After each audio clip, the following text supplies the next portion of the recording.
నమస్తే welcome to Nandyal news nine ముందుగా headlines ప్రజా ఫిర్యాదులను పరిష్కరించాం రీఓపెన్ దరఖాస్తులను తక్షణమే పరిష్కరించండి 200 దరఖాస్తులు స్వీకరించిన జిల్లా కలెక్టర్ రాజకుమారి గణియా నంద్యాలలో కంపు కొడుతుంది మురుగు కాల్వలు చెత్త చెదారంతో ఎక్కడ చూసినా చెత్త కనిపిస్తుంది నంద్యాల న్యూస్ 9 ఫోకస్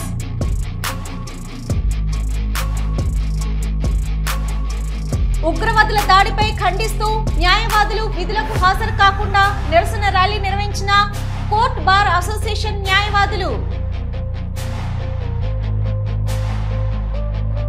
బనగనపల్లి సంజామల అడవుల్లో ఆకాశం మేఘావృతమై ఉరుములు మెరుపులు పెనుగాలులతో కూడిన భారీ వర్షం నష్టపోయిన రైతులు నంద్యాల ప్రజావేదికలో ప్రతి అర్జీదారులకు జిల్లా కలెక్టర్ శ్రీకారం ప్రతి ఒక్కరికి అన్నదాన సౌకర్యం సమస్య పరిష్కారం కోసం జిల్లా కలెక్టర్ రాజకుమారి వైద్య శాఖ హెల్త్ వైద్య సిబ్బందిలో జీతాలలో ఎన్నో సమస్యలు ఎదుర్కొంటున్నాం మాలో సహనం కోల్పై నిరసన పోరాటం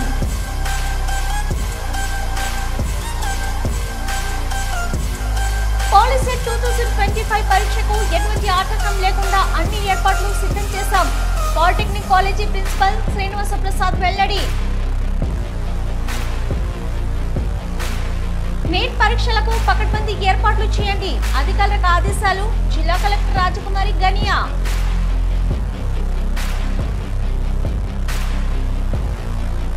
పాక్ ఉగ్రవాద చర్యలను తీవ్రంగా ఖండిస్తూ బనగనపల్లి పట్టణంలో హిందూ ముస్లిం సోదరులు కలిసికట్టుగా ర్యాలీలో పాల్గొన్నారు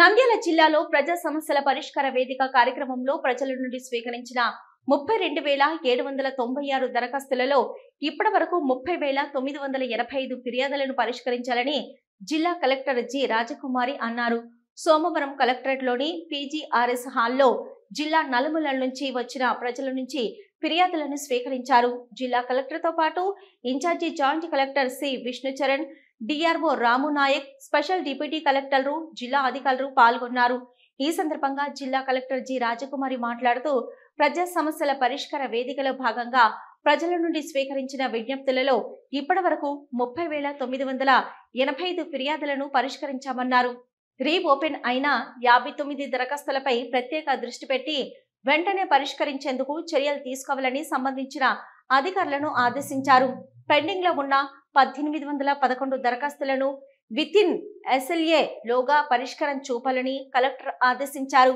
ప్రజా సమస్యల పరిష్కార వేదిక పరిష్కార స్థితిపై కొత్త ట్యాగ్ విధానాన్ని రూపొందించడం జరిగిందని తెలిపారు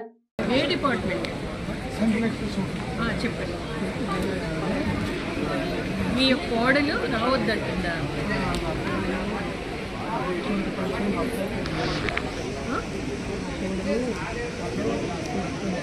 ఎంతమంది ఇద్దరు కొడుకులు పెళ్ళయిందా ఇద్దరు కొడుకులు చూడట్లేదు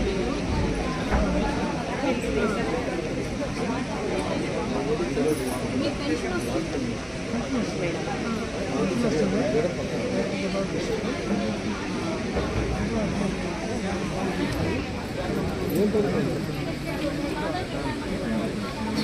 నంద్యాలలో కంపు కొడుతుంది మురుగు కాలువలు చెత్త చెదరంతో నిండిపోయాయి ఎక్కడ చూసినా చెత్త కనిపిస్తుంది జిల్లా కేంద్రమైన నంద్యాలలో 3 లక్షల జనాభా ఉండగా 42 కౌన్సిలర్లు ఉన్నారు అయితే కౌన్సిలర్లు అధికారులు ఎక్కడ కూడా పారిశుద్ధ్యంపై దృష్టి సారించడం లేదనే ఆరోపణలు వినిపిస్తున్నాయి ఇంటి పన్ను కుళాయి పన్నులపై చూపిస్తున్న శ్రద్ధ పారిశుద్ధ్యంపై ఎందుకు చూపడం లేదని ప్రజలు ఆరోపిస్తున్నారు 42 వార్డుల్లోని వీధులే కాదు ప్రధాన వీధుల్లో సైతం పారిశుద్ధ్య నిర్వహణ వైఫల్యం చెందినట్లు కనిపిస్తుంది ప్రధాన వీధుల్లో మురుగునీరు కాల్వల దుస్థితిని పరిశీలిస్తే చాలు నంద్యాల నగరపాలన సిబ్బంది తీరు మాటలు జాస్తి పారిశుద్ధ్యం నాస్తి అన్న తీరును కల్పిస్తుంది శివారు కాలనీలో పారిశుద్ధ్యం పడకేసింది సరైన డ్రైనేజీలు లేకపోవడంతో మురుగునీరు రోడ్లపైనే ప్రవహిస్తుంది రోడ్లు కూడా సరిగా లేకపోవడంతో ఇళ్ల ముందే మురుగునీరు నిల్వ ఉంటుంది దీంతో దోమలు వృద్ధి చెంది రోగాల బారిన పడుతున్నామని ప్రజలు ఆవేదన వ్యక్తం చేస్తున్నారు ఇప్పటికైనా అధికారులు స్పందించి పారిశుద్ధ మెరుగుకు చర్యలు చేపట్టాలని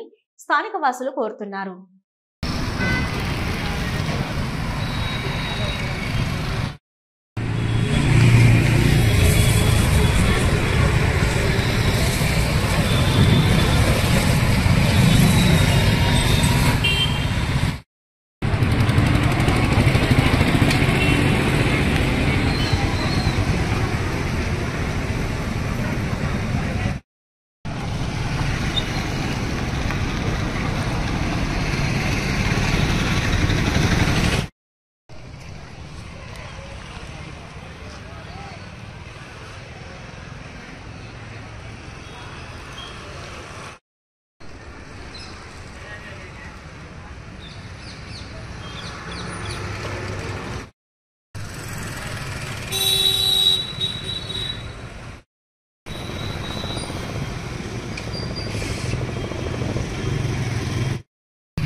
ఉన్నాయి, వాసన ఉంది, దోమలు.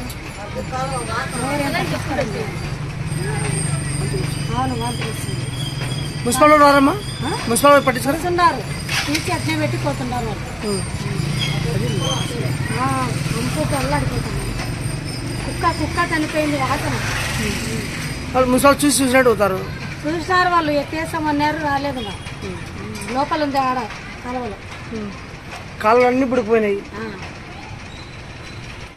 నంద్యాల కోర్టులో న్యాయవాదులు విధులకు హాజరు కాకుండా నంద్యాల బార్ అసోసియేషన్ నుంచి న్యాయవాదులు నిరసన ర్యాలీగా 2 టౌన్ పోలీస్ స్టేషన్ సర్కిల్ వరకు వెళ్లి నిరసన ర్యాలీ నిర్వహించి కాశ్మీర్లోని పహల్గామ్లో ఉగ్రవాదుల దాడిలో చనిపోయిన భారతీయులకు ఆత్మశాంతి కలగాలని వారి కుటుంబాలకు సంఘీభావం ప్రకటిస్తూ ఉగ్రవాద చర్యలను ఖండిస్తూ కేంద్ర రాష్ట్ర ప్రభుత్వాలకు నంద్యాల బార్ అసోసియేషన్ మద్దతు ప్రకటించారు.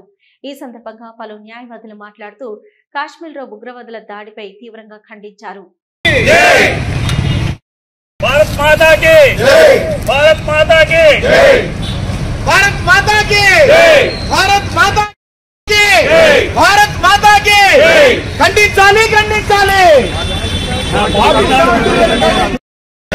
भारत माता की जय, जय बोलो भारत माता की जय, जय बोलो भारत माता की जय, जय बोलो भारत माता की जय, पाकिस्तान मुर्दाबाद, पाकिस्तान मुर्दाबाद, पाकिस्तान मुर्दाबाद,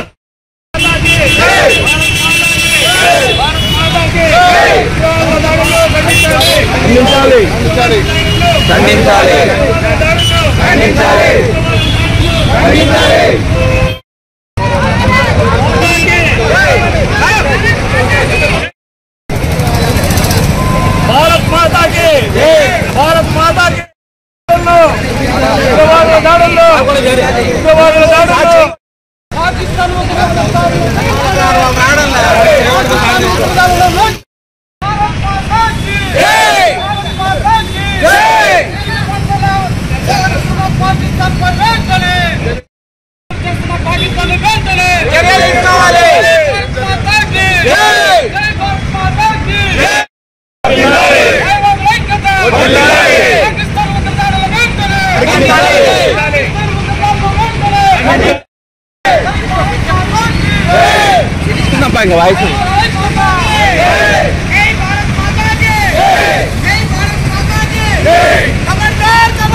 బనగానపల్లి నియోజకవర్గంలోని కోవలకుంట్ల, ఆవుకు కొలిమిగుండ్ల, సంజమల మండలంలో ఆకాశం మేఘావృతమై ఉరుములు మెరుపులు పెనుగాలులతో కూడిన భారీ వర్షం కురిసింది.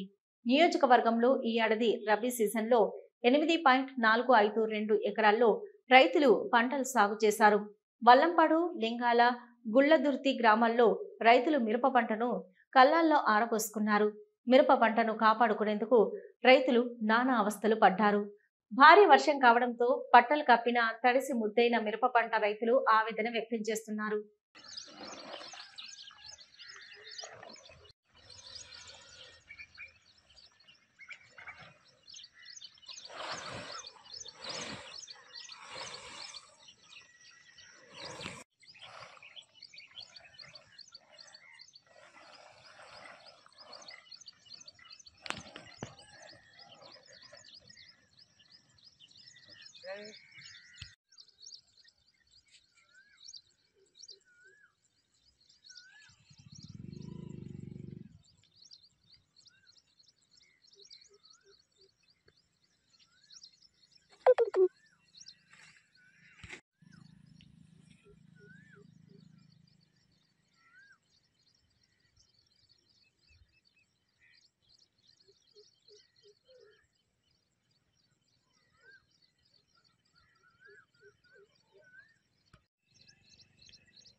వినూత్న కార్యక్రమాలకు నంద్యాల జిల్లా కలెక్టర్ రాజకుమారి శ్రీకారం చుడుతున్నారు. మీకోసం ప్రజా ఫిర్యాదుల స్వీకరణలో పలు మార్పులు చేశారు. తాజాగా అర్జీలు ఇచ్చేందుకు జిల్లా నలుమూలల నుంచి వస్తున్న వారికి మధ్యాహ్న భోజనాల ఏర్పాటుకు శ్రీకారం చుట్టారు. సోమవారం నంద్యాల కలెక్టరేట్ గ్రీవెన్స్ హాల్లో ఈ కార్యక్రమాన్ని ప్రారంభించారు. ఇప్పటికే వివిధ ప్రాంతాల నుంచి వచ్చే ప్రజలకు కలెక్టరేట్ ప్రాంగణంలో స్వాగతం పలకడంతో పాటు వారి అర్జీలను కార్యాలయాల్లో పనిచేసే ఉద్యోగులు సిబ్బంది రాసిచ్చే విధంగా ఏర్పాటు చేశారు.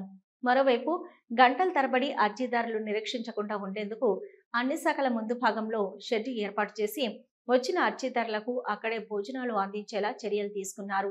ఏ ఒక్కరు దూర ప్రాంతాల నుండి వచ్చిన వారు అన్నానికి ఇబ్బందులు పడకుండా రుచికరమైన వంటలతో జిల్లా కలెక్టర్ రాజకుమారి శ్రద్ధ తీసుకున్నారు.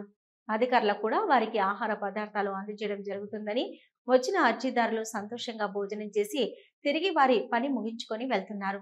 జిల్లా కలెక్టర్ ఇలా చేయడం చాలా అభినందనీయమని, ఎండలు ఎక్కువగా ఉండడంతో చల్లని వాటర్ ఏర్పాటు చేయడం జరిగిందని, జిల్లా కలెక్టర్కు సమస్య ఉందని అర్జీ ఇచ్చిన వెంటనే పరిష్కార మార్గం జరుగుతుందని, అధికారులను వెంటనే వేగవంతం చేసి పనిచేసే విధంగా కృషి చేస్తున్నారన్నారు. అయితే ప్రజలు మాత్రం వచ్చిన తర్వాత సంతోషంగా తిరిగి వెళ్తున్నామని, ఎందుకంటే మా సమస్య జిల్లా కలెక్టర్ వద్దకు వెళ్ళిందంటే పరిష్కార మార్గం అవుతుందని ఒక ధైర్యము, ఒక భరోసా మాలో నమ్మకం వచ్చిందని తెలిపారు.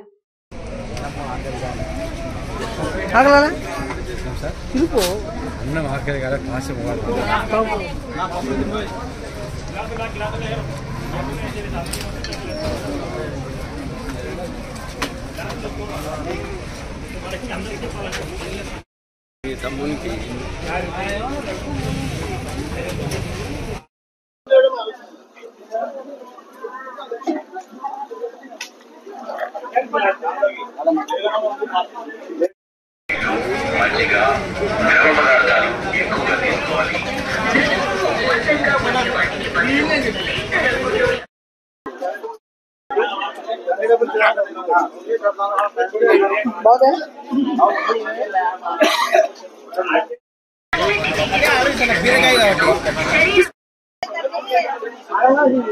ఎవరు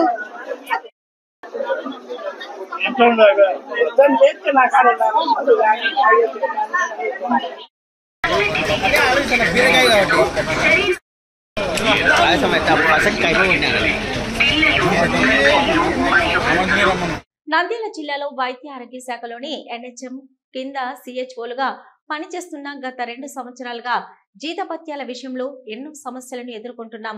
దీనికి సంబంధించి మా న్యాయమైన డిమాండ్ల సాధన కోసం చేపట్టిన నిరసన కార్యక్రమంలో భాగంగా నంద్యాల తహసీల్దార్ కార్యాలయం వద్ద నిరసన పోరాటం నిర్వహించడం జరిగిందని, మా పోరాటం ఇంతటితో ఆగదని, వైద్య ఆరోగ్య శాఖలోని ఎన్హెచ్ఎం కింద సిహెచ్ఓలుగా పనిచేస్తున్న గత 2 సంవత్సరాలుగా జీతభత్యాల విషయంలో ఎన్నో సమస్యలను ఎదుర్కొంటున్నామని, దీనికి సంబంధించి మా న్యాయమైన డిమాండ్ల సాధన కోసం చేపట్టిన శాంతియుతమైన నిరసన కార్యక్రమంలో భాగంగా ఈ రోజు సిహెచ్ఓలు నంద్యాల జిల్లాలో నిరవధిక సమ్మె చేయడం జరిగిందని, 6 సంవత్సరాలు దాటిన సిహెచ్ఓలను క్రమబద్ధీకరించాలి, ఎన్హెచ్ఎంలోని ఇతర ఉద్యోగులతో సమానంగా 23% ఇంక్రిమెంట్ ఇవ్వాలి, ప్రతి నెల శాలరీతో పాటు ఇన్సెంటివ్ ఇవ్వాలి, ప్రతి సంవత్సరం 5% ఇంక్రిమెంట్ ఇవ్వాలి, ఆర్థికమైన మరియు ఆర్థికేతర సమస్యలను తీర్చే విధంగా హామీ ఇవ్వాలి. ఈ డిమాండ్లను తీర్చే వరకు మేము శాంతియుతమైన నిరసనలు కొనసాగిస్తామని తెలియజేస్తున్నాం. మేము నేషనల్ హెల్త్ మిషన్ కింద సిహెచ్ఓలుగా పనిచేస్తున్నాము. గత 2 సంవత్సరాల నుంచి మా న్యాయమైన డిమాండ్లు ఏవైతే ఉన్నాయో వాటి గురించి మేము అధికారులని, స్టేట్ అధికారుల నుంచి రాష్ట్ర స్థాయి అధికారుల నుంచి జిల్లా స్థాయి అధికారుల వరకు మేము దఫాలుగా అడుగుతూ ఉన్నాము. సో ఈ క్రమంలో భాగంగా మాకు ఎటువంటి వాళ్ళ నుంచి స్పందన లేకపోగా మా స్థాయిని ఇంకా దిగదార్చుతున్నారు. శాలరీలు సక్రమంగా వేయడం లేదు, ఇన్సెంటివ్స్ ఏవైతే ఉన్నాయో అవి బకాయిలుగా ఉన్నాయి. సో ఈ న్యాయమైన మా డిమాండ్ల సాధన కోసం మేము ఈ నెల 7వ తారీఖు నుంచి నిరసన కార్యక్రమాలు చేపట్టడం జరిగింది. అలాగే 24, 25వ తారీఖులలో విజయవాడలో మహాధర్నా చేయడం కూడా జరిగింది. అలా చేసినా కూడా మాకు ఎటువంటి స్పందన రాకపోవడంతో మేము విధిలేని పరిస్థితుల్లో నిరవధిక సమ్మెకు జిల్లా పరిధిలో మేము కూర్చొని ఉన్నాము. అందులో భాగంగా నంద్యాల జిల్లాలో మేము ఇక్కడ నిరసన చేస్తూ ఉన్నాము, నిరవధిక సమ్మె చేస్తూ ఉన్నాము. మెయిన్గా మాకు న్యాయమైన డిమాండ్స్ ఏవైతే ఉన్నాయో అవి 6 సంవత్సరాలు దాటిన ప్రతి సిహెచ్ఓని రెగ్యులరైజ్ చేయాలి. అలాగే ఎన్హెచ్ఎం పరిధిలో 2 సంవత్సరాల క్రితం ఎలాగైతే 23% వేతన సవరణ చేశారో అది మాకు కూడా అప్లై చేయాల్సి ఉంటుంది. మాకు కూడా వేతన సవరణ అనేది చేయమని చెప్పి మేము వేడుకుంటున్నాము. అలాగే పాలసీలో భాగంగా ప్రతి సంవత్సరం 5% ఇంక్రిమెంట్ అనేది ఇవ్వాలని చెప్పేసి ఉంది. అది కూడా మేము చేయాలని చెప్పేసి గవర్నమెంట్ అడుగుతా ఉన్నాము. అలాగే ప్రతి నెల శాలరీతో పాటు ఇన్సెంటివ్ వచ్చే విధంగా మేము అడుగుతా ఉన్నాము. సిహెచ్ఓలకి ఎఫ్ఆర్ఎస్ నుంచి మినహాయింపు ఇవ్వాలి, నిర్దిష్టమైన జాబ్ చార్ట్ అనేది ఇవ్వాలి. సో ఈ న్యాయమైన మా డిమాండ్స్ ఏవైతే ఉన్నాయో అవి నెరవేరే వరకు ఇలాగే జిల్లాల పరిధిలో రాష్ట్ర స్థాయిలో నిరసన కార్యక్రమాలు చేస్తామని గవర్నమెంట్కి తెలియజేస్తున్నాను. Thank you.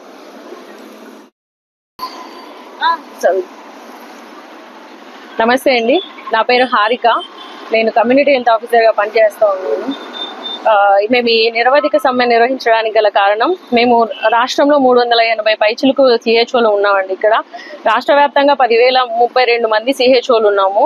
మాకు ప్రభుత్వ పరంగా మాకు రావాల్సిన డిమాండ్స్లో మేము డిమాండ్ చేస్తున్నప్పటికీ కూడా గవర్నమెంట్ ఏమాత్రం కూడా మా వైపు తిరిగి చూడడం లేదు.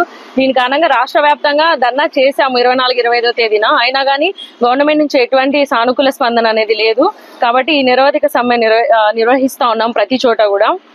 మా న్యాయపరమైన మేము మా డిమాండ్స్ ఏంటి అని అంటే, గత 6 ఏళ్ల నుంచి మేము ఈ సిస్టంలో పనిచేస్తూ ఉన్నాము.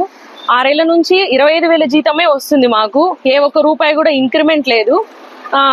6 ఏళ్ల నుంచి ఆయుష్మాన్ ఆరోగ్య మందిర్ గైడ్ లైన్స్ ప్రకారం 6 ఏళ్ళు సర్వీస్ పూర్తి చేసుకున్న వాళ్ళని రెగ్యులరైజ్ చేసుకోవాలని గైడ్ లైన్స్ ఉన్నాయి.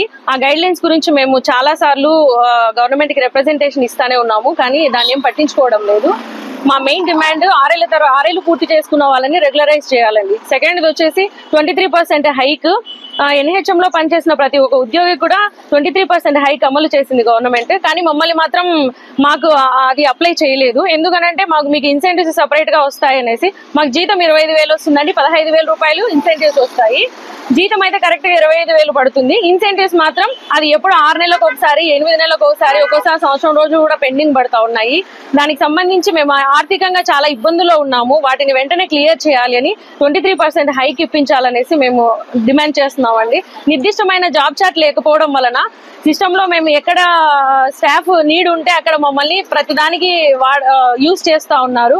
మాకు నిర్దిష్టమైన జాబ్ చార్ట్ ఇస్తే గవర్నమెంట్ ఏ ఉద్దేశంతో అయితే మమ్మల్ని ఇక్కడ రిక్రూట్ చేసింది, ప్రతి విలేజ్ హెల్త్ క్లినిక్ లో ఒక సిహెచ్ఓని ఎందుకు రిక్రూట్ చేసింది, ఏ ఉద్దేశంతో రిక్రూట్ చేసింది అనేది ఆ డిమాండ్స్ ని ఆ సేవలను మేము అందించి రూరల్ హెల్త్ డెవలప్మెంట్ చేయగలుగుతాము. సో మాకు నిర్దిష్టమైన జాబ్ చార్ట్ కావాలి.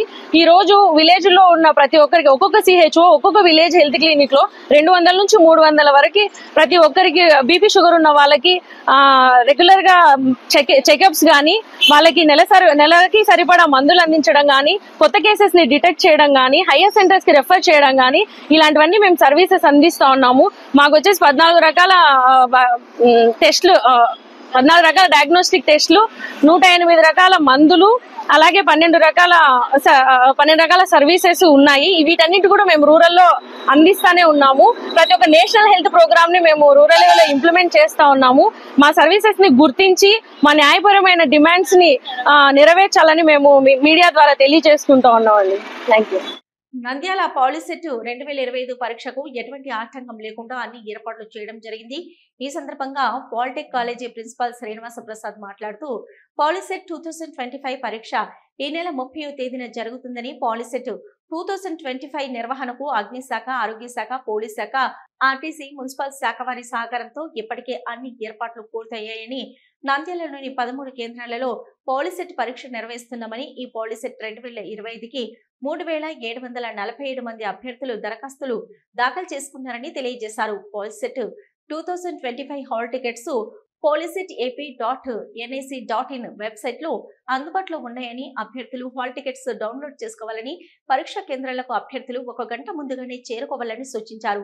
అభ్యర్థులు పాలిసెట్ 2025కి దాఖలు చేసి పేమెంట్ ఫైల్ అయిన హాల్ టికెట్ జనరేట్ చేసుకున్న వారు SSC హాల్ టికెట్, పాలిసెట్ దరఖాస్తు ఫారం 2 ఫోటోలతో దగ్గరలోని పాలిటెక్నిక్ కళాశాలను సంప్రదిస్తే వారికి పాలిసెట్ హాల్ టికెట్ జనరేట్ చేసి ఇస్తారని, సందేహాల నివృత్తికి డాక్టర్ జి సురేష్ బాబు 9912377723 మరియు బి విష్ణువర్ధన్ రెడ్డి 9603970847 లేదా దగ్గరలోని పాలిటెక్నిక్ కళాశాలను సంప్రదించవచ్చునన్నారు. నమస్కారం. 34/25న పాలిసెట్ 2025 అంటే రాష్ట్రంలో ఉన్న అన్ని డిప్లొమా ఇంజనీరింగ్ కళాశాలలో ప్రవేశాల కోసం ఎంట్రన్స్ ఎగ్జామినేషన్ జరగబోతుందండి. మన నంద్యాల డిస్ట్రిక్ట్ లో ఉన్న శ్రీశైలం, బనగానపల్లి, బేతంచెర్ల మరియు మన నంద్యాల ఈ కాలేజీల్లో సెంటర్లన్నిటికీ కూడా ఈ నంద్యాల కాలేజీ డిస్ట్రిక్ట్ కోఆర్డినేట్ చేస్తుంది, మొత్తం డిస్ట్రిక్ట్ కోఆర్డినేట్ చేస్తుంది. దానికి తగిన ఏర్పాట్ల కోసం కలెక్టర్ గారిని సంప్రదించడం, కలెక్టర్ గారు ఆయా సంబంధించిన దీనికి ఉద్యోగం సంబంధించిన శాఖలకు అన్నిటికీ ఆర్డర్స్ ఇవ్వడం జరిగింది. దాని ప్రకారంగా medical and health department, police department, అలాగే వేరే అందరూ కూడా దానికి సంబంధించిన వాళ్ళందరూ కూడా చర్యలు తీసుకున్నారు. మున్సిపాలిటీ వాళ్ళు క్లీన్ చేసి వాటర్ పెట్టడము ఇలాంటివన్నీ చేస్తారండి. మొత్తం అరేంజ్మెంట్స్ అన్నీ జరుగుతున్నాయి. ఆ రోజు ఎవరైనా సరే స్టూడెంట్స్ హాల్ టికెట్స్ రాలేకపోయినా, హాల్ టికెట్స్ ఇబ్బంది పడినా దగ్గరలో ఉన్న పాలిసెట్ హెల్ప్ లైన్ సెంటర్ని తీసుకుని చేరవచ్చు. లేదా మన దగ్గరకు ఉన్నా కానీ మన దగ్గరకు వచ్చిన ఇక్కడ హెల్ప్ లైన్ సెంటర్ ఉన్నది. ఈ హెల్ప్ లైన్ సెంటర్లో వాళ్ళకి తగిన సహాయం అందించబడుతుంది. నంద్యాల జిల్లాలో వచ్చే 4వ తేదీన జరిగే national eligibility cum entrance test NEET UG పరీక్ష నిర్వహణ కోసం పకడ్బందీ ఏర్పాట్లు చేయాలని జిల్లా కలెక్టర్ జి రాజకుమారి సంబంధిత అధికారులను ఆదేశించారు. సోమవారం కలెక్టరేట్లోని పీజీఆర్ఎస్ హాల్లో ప్రజా పరిష్కార వేదిక కార్యక్రమం అనంతరం జిల్లా కలెక్టర్ పలు అంశాలపై సమావేశం నిర్వహించారు. ఈ సమావేశంలో joint collector C Vishnucharan, DRO Ramunayak, deputy కలెక్టర్లు, జిల్లా అధికారులు తదితరులు పాల్గొన్నారు. ఈ సందర్భంగా జిల్లా కలెక్టర్ జి రాజకుమారి మాట్లాడుతూ నంద్యాల పట్టణంలోని ప్రభుత్వ డిగ్రీ కళాశాల, బస్టాండ్ సమీపంలో ఉన్న గవర్నమెంట్ హై స్కూల్, టెక్కే జూనియర్ కళాశాల, ప్రభుత్వ పాలిటెక్నిక్ కళాశాల తదితర కళాశాలలో నిర్వహిస్తున్న నీట్ పరీక్షలో 1172 మంది విద్యార్థులు హాజరవుతున్న నేపథ్యంలో అన్ని రకాల మౌలిక సదుపాయాలు కల్పించాలని కలెక్టర్ ఆదేశించారు. ఉదయం 11 గంటల నుంచే విద్యార్థులను పరీక్షా కేంద్రాల్లో అనుమతిస్తారని, నిరంతరం విద్యుత్ సరఫరా ఉండేలా చర్యలు తీసుకోవాలని ఏపీ ఎస్పీ డిసిఎల్ అధికారులను కలెక్టర్ ఆదేశించారు. పరీక్షా కేంద్రాల పరిధిలో మెడికల్ క్యాంపులు ఏర్పాటు చేయాలని డిఎంహెచ్ఓలను ఆదేశించారు. పరీక్షా కేంద్రాలతో పాటు పరిసర ప్రాంతాలలో పారిశుద్ధ్య చర్యలు, త్రాగునీటి వసతి కల్పించాలని మున్సిపల్ కమిషనర్ను ఆదేశించారు. పరీక్షా కేంద్రాలలో అవసరమైన బెంచ్లు ఏర్పాటు చేయాలని డిఈఓను సూచించారు. అదేవిధంగా పరీక్షా కేంద్రాల పరిధిలో 144 సెక్షన్ అమలు చేసేలా చర్యలు తీసుకోవాలని తహసీల్దార్లు, పోలీస్ అధికారులను కలెక్టర్ ఆదేశించారు. పాక్ ఉగ్రవాద చర్యలను తీవ్రంగా ఖండిస్తూ బనగానపల్లి పట్టణంలో హిందూ, ముస్లిం సోదరులు కలిసికట్టుగా ర్యాలీలో పాల్గొన్నారు. వివిధ కుల సంఘాలు, వర్తక సంఘాలు మరియు వివిధ ముస్లిం పరిరక్షణ కమిటీ సంస్థలు కలిసికట్టుగా పాల్గొని తమ గలమెత్తి పాకిస్తాన్ దుశ్చర్యను ఖండిస్తూ నిరసన ర్యాలీలో పాల్గొన్నారు. ఈ కార్యక్రమంలో మంత్రి బీసీ జేఆర్ సతీమణి శ్రీమతి బీసీ ఇంద్రమ్మతో పాటు పెద్ద సంఖ్యలో మహిళలు, బనగానపల్లి సిఐ ప్రవీణ్ కుమార్, మంజునాథ్ రెడ్డి, ఎస్ఐ దుగ్గిరెడ్డి పాల్గొన్నారు. కొవ్వొత్తులు వెలిగించి ర్యాలీలో పాల్గొని తమ సంఘీభావం ప్రకటించారు. కాశ్మీర్లో పాకిస్తాన్ తీవ్రవాదులు అతి దారుణంగా 26 మంది హిందూ యాత్రికులను చంపిన సంఘటనకు నిరసనగా వారి ఆత్మకు శాంతి కలిగేలా కొవ్వొత్తులు నిరసన ర్యాలీ నిర్వహించారు.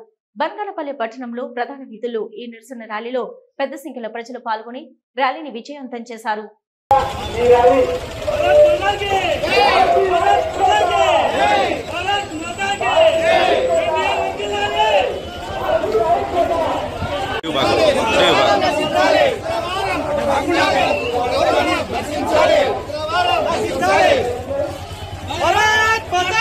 మనకు సంఘీభావంగా తెలియజేయడానికి మన మధ్యకు రావడం పరిస్థితి వస్తున్న ఒక ఆలోచన విధానంతో ప్రపంచ దేశ అధినేతలందరూ కూడా మన వైపు నడుస్తున్న సందర్భంలో ఇవాళ పాకిస్తాన్ ఒక దుశ్చర్యం పాల్పడడం అనేది యావత్ హిందుత్వమే కాకుండా ఈ దేశం ఉన్నటువంటి అన్ని మతాల వారు కూడా ఒక్కసారిగా దిగ్బంధకు గురి అవ్వడం జరిగింది.